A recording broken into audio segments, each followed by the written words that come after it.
esperar todo mundo achar. Você que nos acompanha também de casa, pela internet, se puder nos acompanhar com a Bíblia aberta, é importante. Capítulo 4 de Marcos, nós vamos ler a partir do verso de número 35. Verso de número 35 do capítulo 4 de Marcos.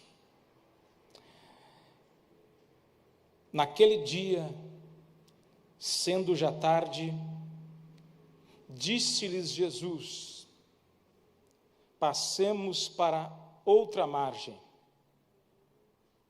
E eles, despedindo a multidão, o levaram assim como estava no barco, e outros barcos o seguiam. Ora, levantou-se grande temporal de vento, e as ondas se arremessavam contra o barco, de modo que o mesmo já estava a encher-se de água. E Jesus estava na popa, dormindo sobre o travesseiro. Eles o despertaram e disseram: Mestre, não te importa que pereçamos? E ele, despertando, repreendeu o vento e disse ao mar: acalma-te, emudece. O vento se aquietou e fez-se grande bonança. Então Jesus lhe disse: por que sois assim tão tímido? E que é que tendes? E por que não tendes fé?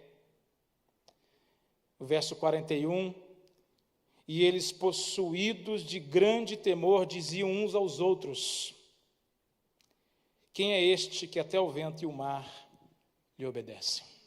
Amém, meus irmãos? Eu acredito que todos nós aqui já tivemos um dia cheio. Nós sempre temos dias carregados de afazeres, de preocupações e de tantas responsabilidades. Esse dia foi um dia também daqueles que traziam fadiga, cansaço a qualquer ser humano. Com Jesus não foi diferente, meus irmãos.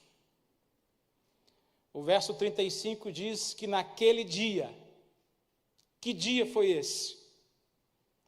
Foi o dia, se você voltar um pouquinho aí no capítulo 4, foi o dia que ele falou sobre a parábola do semeador. Ele explicou a parábola do semeador. Ele falou sobre a parábola das lâmpadas. Ele falou sobre a parábola do crescimento espiritual e sobre a parábola da semente de mostarda. Jesus passou o dia inteiro preocupado em ensinar acerca do reino de Deus, da sua importância e do seu valor. Foi um dia inteiro dedicado ao ensino. E é interessante que Jesus não só falava às multidões, mas também se preocupava em chamar os seus discípulos à parte e ensiná-los a respeito do que ele estava falando. Ninguém que se aproxima de Jesus, ninguém que se aproximou de Jesus, saía dali sem entender perfeitamente qual era o motivo da sua pregação. Todos que estavam ao redor de Jesus saíam devidamente alimentados pela palavra de Deus. Deixa eu só abrir um parênteses aqui para você. Meus amados irmãos, é importante que você entenda, e que você saiba, e que você escreva isso nas tábuas de carne do seu coração, que o que nós temos de mais importante nas nossas vidas, enquanto cristãos adventistas do sétimo dia, guardadores da palavra de Deus, é o conhecimento das verdades contidas nesse livro. Deus revelou a um povo especial, sim, e específico, sim, para que esse evangelho fosse propagado a todas as nações. E eu chamo a sua atenção aqui essa noite. Jesus quer transformar a tua vida. Jesus quer transformar a tua mente. Jesus quer transformar o seu coração. Como? Por meio da sua palavra. Escondendo a sua palavra no seu coração, nós não pecaremos contra Deus. Mas o dia foi cheio. E o texto que nós acabamos de ler é muito conhecido por todos nós. Todo cristão, alguma vez na vida, já ouviu falar acerca de Jesus dando ordem para que uma tempestade se acalmasse. Mas eu tiro algumas lições que eu queria compartilhar com você aqui. Jesus, ele está dando uma ordem para os seus discípulos, ele entra no barco e em dado momento o mar fica revolto. Há quem diga que essas ondas chegam a aproximadamente 5 metros de altura. Os discípulos ficam apavorados. O sentimento deles é que eles literalmente vão morrer. Quando eles dizem, nós vamos perecer, mestre, a palavra perecer no latim é pereceres, significa que alguém ou alguma coisa está com uma vida útil no fim. O sentimento dos discípulos é o seguinte: nós vamos morrer, acabou para nós. E a Bíblia diz que Jesus está dormindo, ele é acordado pelos discípulos, repreende o vento, repreende o mar, se volta aos discípulos e diz: por que vocês são tão tímidos? Por que essa timidez? Por que vos falta fé? Os discípulos ficam assustados, se entreolham e dizem: quem é esse homem que é capaz de dar ordem ao mar e ao vento e eles obedecem? Eu aprendo algumas situações, irmãos, alguns ensinos importantes aqui. E o primeiro deles, meus irmãos, é que no meio de uma tempestade, na tempestade da vida, a tempestade da vida, ela é simplesmente algo que existe. Preste bem atenção. As tempestades, elas existem e são extremamente democráticas. Elas não escolhem nível, não escolhem credo, não escolhem região, posição demográfica ou geográfica. Ela chega para quem mora num palácio. A tempestade, ela vem para quem mora numa choupana. A tempestade da vida, ela chega para qualquer um de nós. E se ela não chegou para você ainda, tenha certeza que mais cedo ou mais tarde ela vai chegar. E você vai entender por quê. A segunda coisa que eu aprendo, irmãos, a respeito de tempestades, sabe qual é? É que elas são imprevisíveis. Quando você menos esperar, quando nós menos estamos esperando, as tempestades se abatem sobre nós. Você acorda de manhã, você planeja ou projeta um dia produtivo. No dia anterior você se programou, você disse: olha, meu dia vai ser assim, o meu dia vai acontecer dessa forma, e de repente o mar fica revolto, o mar da vida fica literalmente encapelado, e as coisas começam a sair do controle, porque são imprevisíveis. Ninguém espera uma tempestade, principalmente as espirituais e as tempestades da vida, elas chegam sem você esperar. Quando você menos espera, as lágrimas já estão correndo, as lágrimas quentes. Quem já passou por isso sabe o que é. As lágrimas que tomam conta da nossa mente, do nosso coração, e quando você vê, você está chorando, está derramando lágrimas, porque foi surpreendido por uma tempestade, porque são imprevisíveis. A outra coisa que eu aprendo a respeito de tempestades é que elas são inadministráveis. Quando as agrúrias, as tempestades da vida se aproximam, não conseguimos administrar. É muito interessante, às vezes, quando nós nos pegamos brigando com a vida. Quando nós nos pegamos questionando as atitudes que tomamos, ou as coisas que estão acontecendo ao nosso redor, nós sempre temos como uma forma de defesa, de autodefesa, nós tentamos brigar com a vida e dizer: não, eu não aceito, isso não vai acontecer dessa forma, porque não foi da forma que eu planejei. Mas, irmão, deixa eu dizer para ti, as tempestades são reais, vêm de forma repentina e são inadministráveis. Nós não vamos conseguir administrar. Os discípulos, eles estão por um certo momento olhando a tempestade. Eu quero que você se transporte comigo e olhe para o texto. O que aconteceu?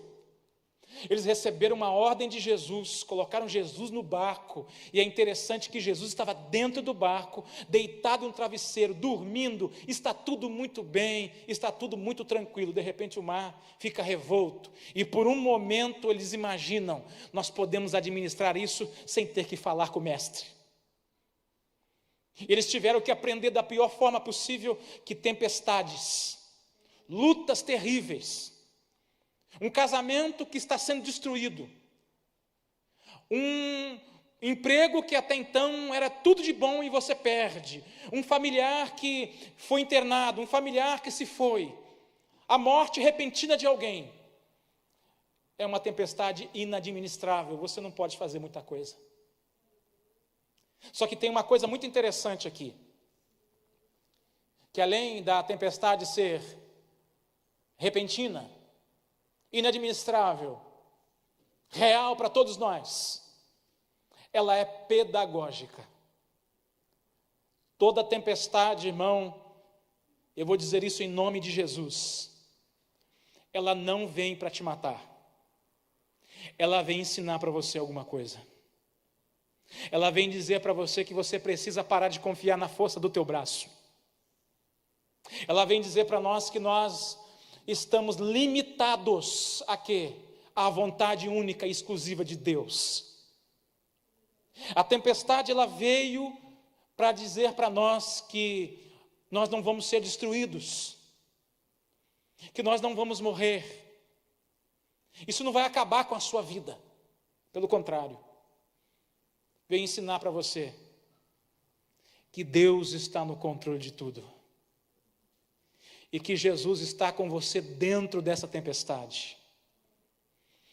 E daqui a pouco ele se levanta e, pelo poder da palavra dele, ele vai dar ordem. E o mar que está revolto ao seu redor, ele vai se acalmar. E também nós vamos nos perguntar: Senhor, o que é isso?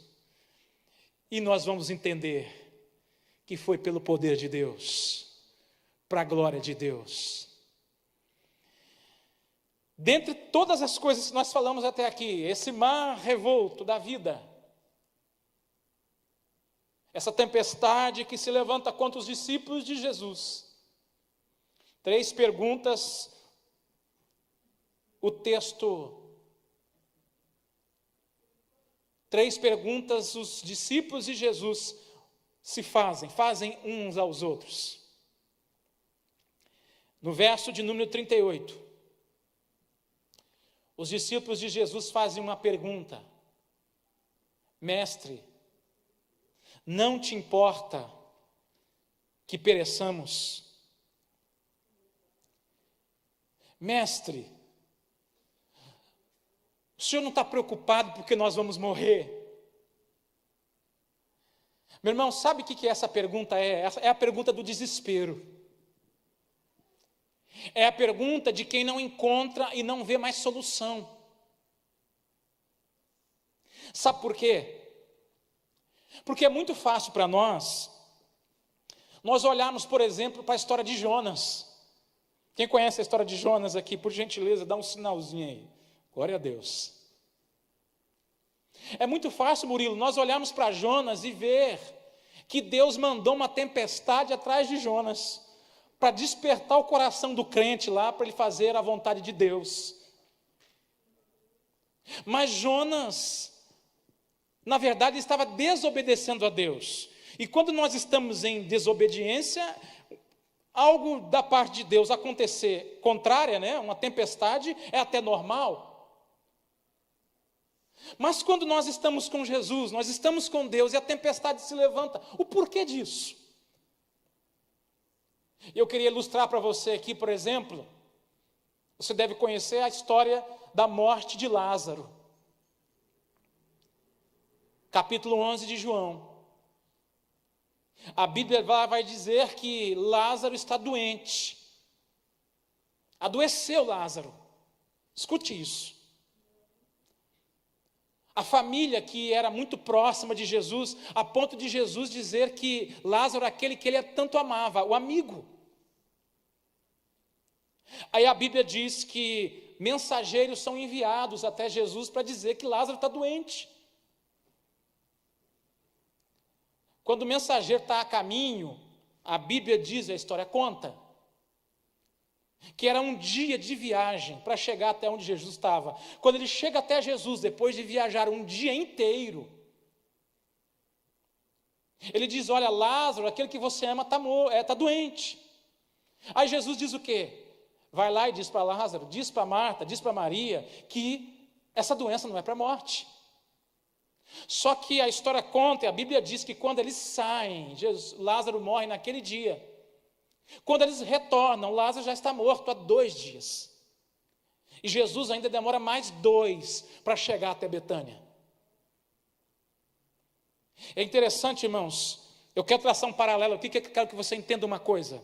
A dificuldade que nós temos é a seguinte: é entender que uma ordem de Jesus, por mais impossível que ela seja, que uma palavra vinda de Jesus, por mais loucura que seja, ela já se cumpriu, independente dos nossos olhos verem e das nossas mãos apalparem. A dificuldade dos discípulos era linkar a ordem que Jesus tinha dado de entrar no barco com eles chegarem até o outro lado. Quando Marta e Maria recebem a notícia dizendo, olha, o mestre disse que a doença dele não é para a morte. Jesus chega 4 dias depois. E se você vê o texto, que quando você vê, você se encontra com alguém que você não conhece, que você não vê há algum tempo, né? Eu vou ali para o Marlon, como é que você está, meu irmão? Tudo bem? A gente não se vê há algum tempo, você cumprimenta, você pergunta como está. Mas o que Marta faz? Jesus está se aproximando, ela não diz, olha, paz seja convosco, shalom, não. Ela diz, se o Senhor estivesse aqui, o meu irmão não teria morrido. A dificuldade que nós temos, meu irmão, de entender, nós temos dificuldade de entender que a demora de Deus, muitas das vezes quer nos ensinar alguma coisa. Tem pessoas aqui talvez que estão nos ouvindo, pessoas que estão sentadas aqui, que estão orando há anos. Pessoas que estão pedindo algo a Deus há anos, dizendo, Deus, eu preciso de um milagre. Deus, alcança alguém, faz alguma coisa. Deus, olha o meu desespero. Talvez você está aí dizendo, olha, Deus não me ouve, não vai acontecer nada. Jesus vai chegar exatamente na hora correta, na hora certa. Deus nunca chega atrasado. Jesus disse, essa doença não é para a morte. E você conhece o final da história. Os discípulos de Jesus tinham essa dificuldade de linkar, de entender que uma ordem dada por Cristo é uma ordem já cumprida. E os discípulos estão perguntando, o Senhor não importa? O Senhor não está preocupado que a gente vai morrer? Aí uma coisa extraordinária acontece. Jesus levanta e dá ordem para que o mar e o vento cessem. E ele faz uma pergunta para você e para mim, hoje. Por que vocês são tão tímidos? Irmão, deixa eu perguntar uma coisa para você no nome de Jesus. No nome de Jesus. A igreja tem poder ou não tem poder? Posso ouvir um amém por isso? A igreja tem poder. Quando Jesus pergunta aos seus discípulos assim: por que vocês são tão tímidos? Por que não tendes fé? Se você olhar um pouquinho para trás, Jesus já tinha acabado de ensinar a respeito do reino de Deus, do tamanho, do poder do reino de Deus.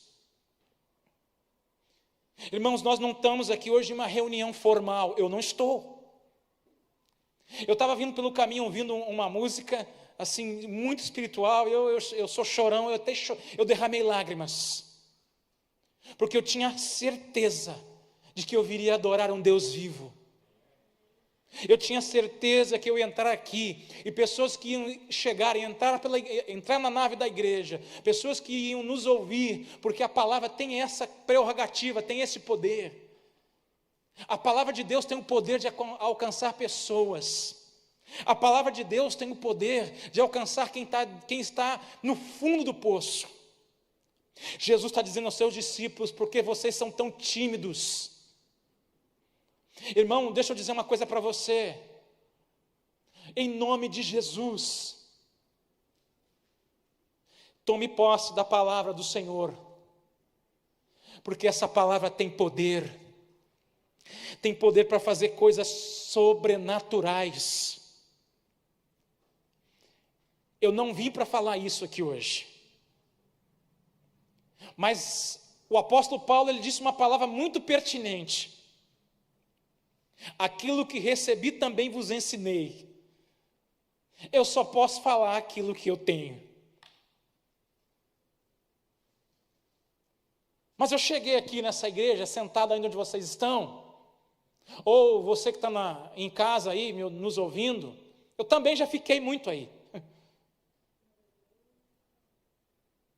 E eu sentei no meio dessa igreja aqui, ó, onde está a Teru e a família ali, ó, do lado de cá.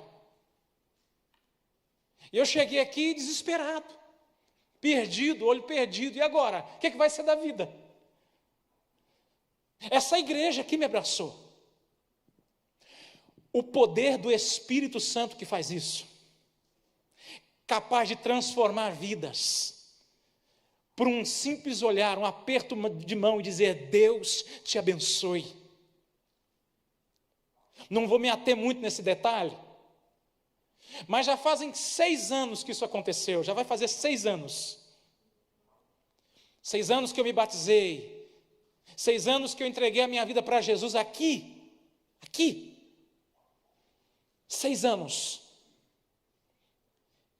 E durante esses 6 anos, 5 longos anos, eu passei clamando. Vocês sabem que a Manu, que a minha filha, nasceu com um problema terrível.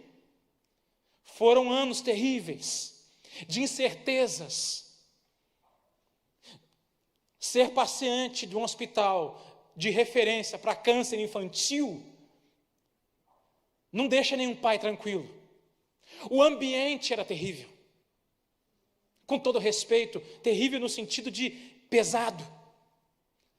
Mas para encerrar essa história, na terça-feira passada, a Manu fez a sua última consulta. A última consulta, a última vez que nós entramos naquele hospital abençoado, de pessoas extraordinárias, de pais e mães que estão lutando pela vida dos seus filhos. Foi a última vez que nós entramos e a Manu teve alta. E os médicos atestaram dessa forma: a Maria Manuela Morato Sabino está recebendo alta nesse dia de hoje. Está apta a seguir com a sua vida com tratamento pediátrico normal. Tem uma música que diz aí que o barco balança. E o barco balança de um lado e balança para o outro. Muitas pessoas aqui com histórias incríveis. O Murilo disse que no início o Cláudio é servidor da Novo Tempo, e com muita alegria. Eu encho a boca para falar, faço até uma pose aqui. É com muita alegria, não só por fazer parte da Novo Tempo, mas é por fazer aquilo que eu faço. Por quê? porque eu tenho experimentado dia após dia, para a glória de Deus, que o poder de Deus ele não é limitado a pessoas, que o poder de Deus não pode, não vai ser limitado por ninguém. O poder de Deus é sobrenatural. Ele alcança pessoas nos 4 cantos desse país, nos 4 cantos, se possível for, desse mundo. Deus está fazendo uma extraordinária obra, meus irmãos. Jesus está dizendo aos seus discípulos: não sejam tímidos, usem esse poder, usem a fé de vocês. Eu tenho uma fala de um amigo meu, um pastor que já jubilou, um homem de Deus, já velhinho.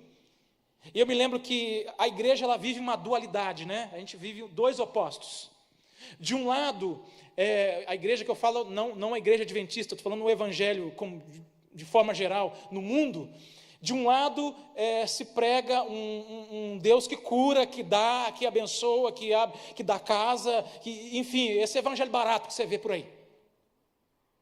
De outro lado, do outro extremo, pessoas dizendo: olha, Jesus quer salvar, e não tem nada de errado com isso. Jesus quer salvar, e Ele está preocupado com a sua vida, com a sua alma. Muito bem, só que eu vou dizer uma coisa para você. Quando se prega que Jesus é o Deus do poder, do eu quero ter, do eu quero possuir, quando se prega somente isso, Jesus para de salvar, porque não se prega a salvação. Quando se prega que Jesus só está salvando, Jesus para de fazer milagres. Por quê? Porque o evangelho e a fé, ela precisa ser exercitada. Creia. Coloque a tua fé, exercite a tua fé. Ou eu estou falando alguma bobagem aqui? O Deus de ontem é o mesmo Deus de hoje, e é o mesmo Deus amanhã. O Deus que ordenou que o mar e o vento calassem, nas minhas palavras, literalmente, a boca. Fiquem quietos. Shhh. Os discípulos ficaram apavorados. Eles se entreolham e dizem: quem é esse? Que até o vento e o mar lhe obedecem. Quem é? Quem é esse? É o Jesus que eu sirvo e que você serve também. Se você continuar lendo aí a história, no capítulo 5, o dia foi cheio. O dia foi cansativo para todo mundo, para os discípulos e para Jesus também. Você está cansado aí onde você está? Jesus também ficou cansado. Os discípulos também ficaram exaustos. Mas agora, deixa eu dizer uma coisa para você. Foi difícil chegar na igreja hoje? Foi ou não foi? Seja sincero. Para mim foi. Eu fui em um monte de lugar antes de chegar até aqui. Não é fácil. Foi cansativo, não é, Murilo? Lilo, os anciões aqui sabem. Está lá o Genivaldo, o pastor Sal, o nosso irmão Josué, os demais irmãos aqui. Chegar até o culto, chegar até a igreja, você vem derrubando barreiras. Mas você chegou. E quando você chega, seja sincero, não precisa responder, mas dentro do teu coração, tem sensação melhor do que chegar na casa de Deus e falar: Senhor, muito obrigado, eu vim aqui para te adorar. Não tem sensação melhor. Os discípulos passaram o dia inteiro com Jesus. Jesus ensina pessoalmente, Jesus ensina a multidão, Jesus atravessa com eles uma tempestade, Jesus os exorta acerca da sua fé, acerca da sua timidez. E a Bíblia vai dizer lá no verso de número 1 do capítulo 5, entre mentes, ou seja, naquele meio tempo, naquele caminho, Jesus chega até uma cidade chamada Gadara. Aí você vai entender por que os discípulos estão dizendo: quem é esse? Quem é esse? Eu não vou afirmar para você que Jesus aportou quase em cima de um cemitério, porque não é isso que o texto diz, mas muito próximo de um. Quando ele chega em terra, vem um homem que, segundo a Bíblia, possuído por espíritos malignos, vem gritando: Jesus, Filho do Deus vivo, que tem nós contigo? Você conhece muito bem a história. E ele clama por 3 vezes, pedindo, se é que o inimigo pode clamar, mas ele clamou, pedindo, conjuro-te por Deus, que não nos atormentes. Está no verso de número 7. No verso de número 10, você diz que rogou-lhe encarecidamente que não os mandasse para fora do país. E no verso de número 12, manda-nos para os porcos, para que entremos neles. Você sabe o que esse texto que mostra para nós? Além de Jesus ter a força, ter o poder sobre a natureza, Jesus tem poder sobre os demônios. Os demônios não são seres fictícios, são reais. E que só sabem roubar, matar e destruir. Mas o texto e a Bíblia nos ensina que Jesus tem poder sobre todos. E além da natureza se sujeitar à sua palavra, os demônios também se sujeitaram ao seu poder.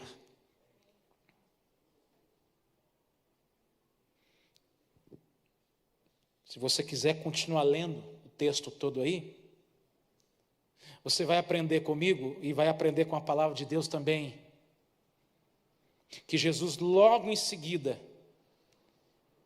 ele vai se encontrar, não é? Com a filha de um dos principais.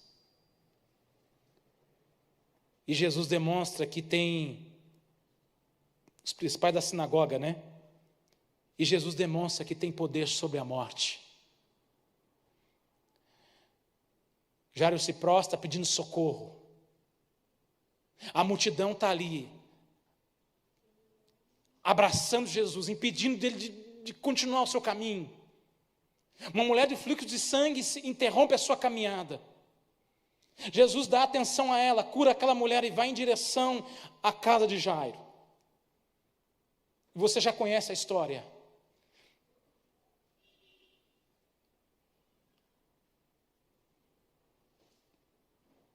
Está aqui no verso de número 34. Eu vou ler para você. Do capítulo 5. Aliás, no verso 31. Vamos ver que fica melhor. Do capítulo 5. Responderam os seus discípulos: vês que a multidão te aperta e dizes quem me tocou? Ele, porém, olhava ao redor para ver aquela que lhe fizera isso. Então a mulher, atemorizada e tremendo, cônscia do que nela se operava, ou seja, ela sabe que aconteceu alguma coisa, ela acabara de ser curada, veio e prostrou-se diante dele e declarou-lhe toda a sua verdade. E ele disse: filha, a tua fé te salvou, vá em paz e fica livre do teu mal. No verso 39, está dizendo: ao entrar-lhes, disse Jesus, não é? Por que estáis em alvoroço e chorais? A criança não está morta, mas dorme. E riam-se dele. Tendo ele, porém, mandado sair a todos, tomou o pai e a mãe da criança, e aos que vieram com ele, entrou onde ela estava. Verso 41. Tomando-a pela mão, disse: Talita cumi, que quer dizer: menina, eu te mando, levanta-te. E imediatamente a menina se levantou e pôs-se a andar, pois tinha 12 anos. Então ficaram todos sobremaneira admirados.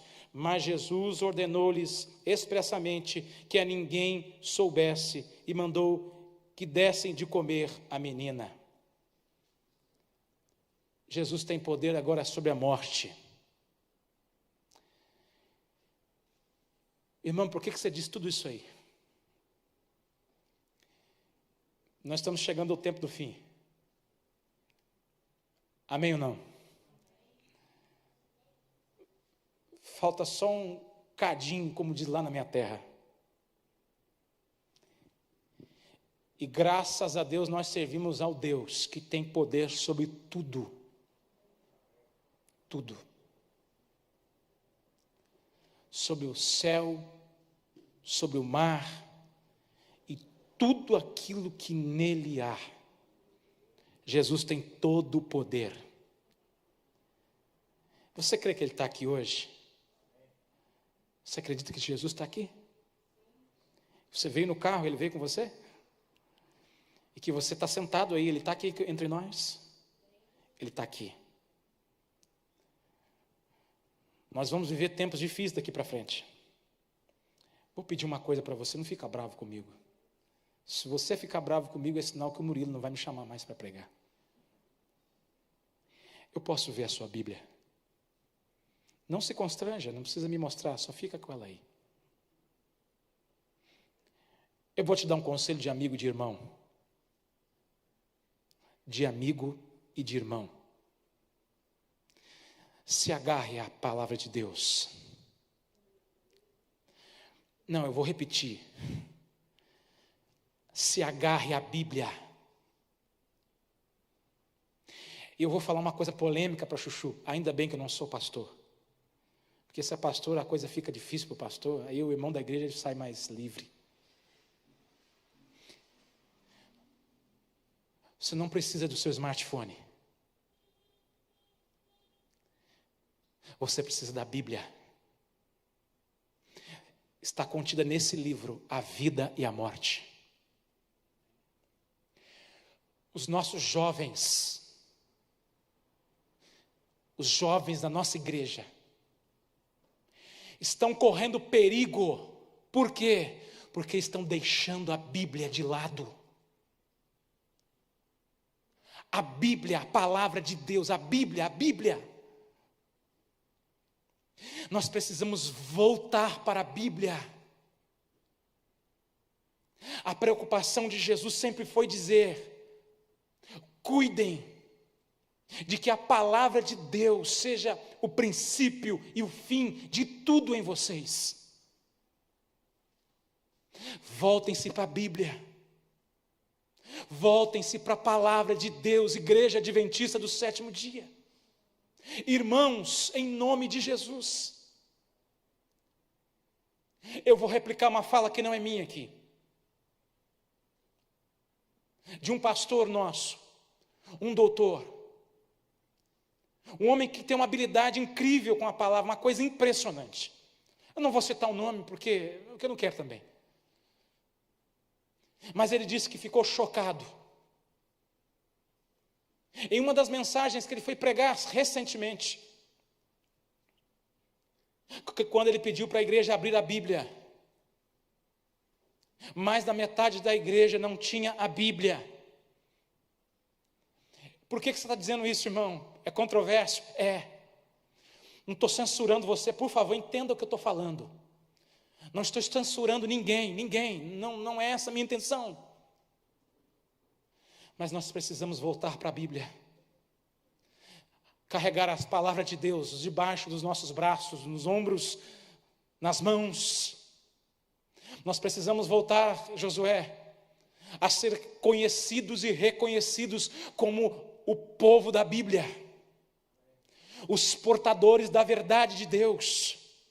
Aqueles que não se envergonham de manipular e manusear a Bíblia com autoridade. Autoridade não significa grito, não significa pulo, muito contrário, autoridade significa conhecer, o conhecimento da palavra. E só podemos conhecer se nós a estudarmos exaustivamente. Eu tenho dislexia, eu esqueço as coisas fáceis. Eu li a Bíblia 9 vezes. De capa a capa. Sabe o que é o mais lindo? Eu tenho a impressão que nunca o fiz. Porque cada vez que eu leio, o meu coração bate mais forte. Eu pergunto, Deus, por que eu não vi isso? Então, irmãos, vamos voltar para a Bíblia. Volta para a Bíblia que Jesus vai com você. O Jesus que tem poder sobre a natureza, que tem poder sobre os demônios, que tem poder sobre a morte, sobre a doença. Jesus que tem poder para transformar a tua vida, tua história, teu casamento, a tua vida pessoal, enfim, tudo. Ele tem poder para isso. Eu quero convidar você em nome de Jesus, Eu não combinei nada com o Murilo. Eu posso chamar os irmãos aqui? Posso chamar? Aquele que se sentir confortável. Tem mais uma música, isso? Tem mais um hino? Tem mais um hino. E eu quero convidar você aqui para nós encerrarmos a oração aqui na frente. E se não se constranja, mas você que tem um desejo de voltar ou intensificar o estudo bíblico no teu coração. E você que quer, com todas as forças do teu coração, dizer a Jesus que você crê no poder que essa palavra tem, eu convido você a vir aqui à frente comigo, enquanto a Rose vai louvar a Deus. Vai cantar junto, amém. Vou pedir para você se colocar de pé. E que o Espírito Santo te conduza. Vamos cantar todos juntos o hino de número 199, 199.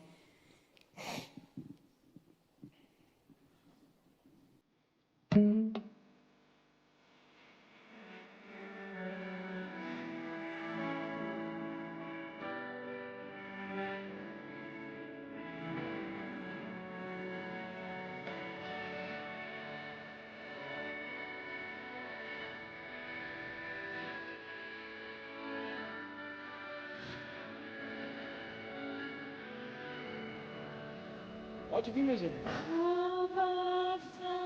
Pelas águas,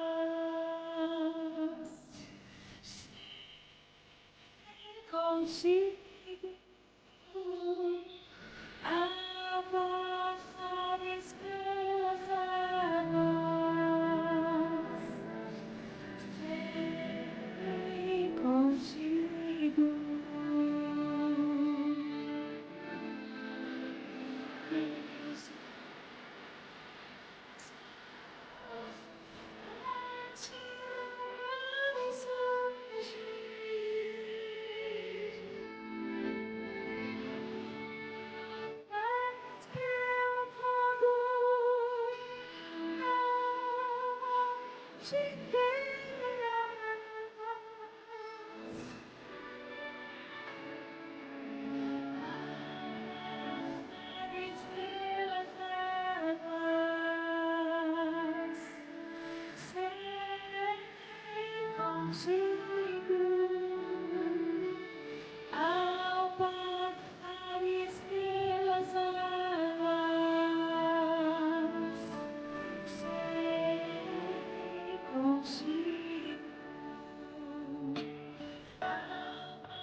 Oremos ao Senhor.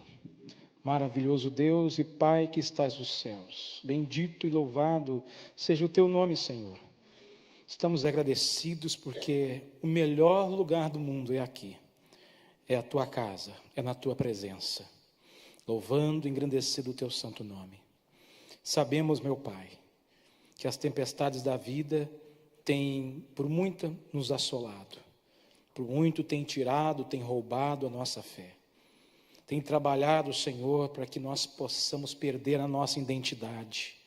Mas, Jesus, nós somos dependentes do Senhor.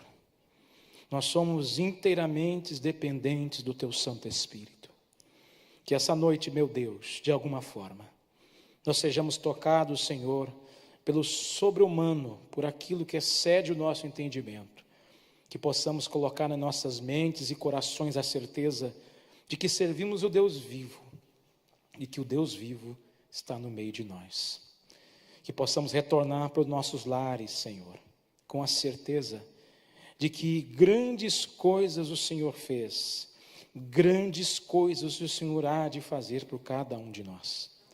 Que a nossa fé seja fortalecida no poder do Senhor e que possamos todos os dias da nossa vida confessar com os nossos lábios que aguardamos a sua breve volta.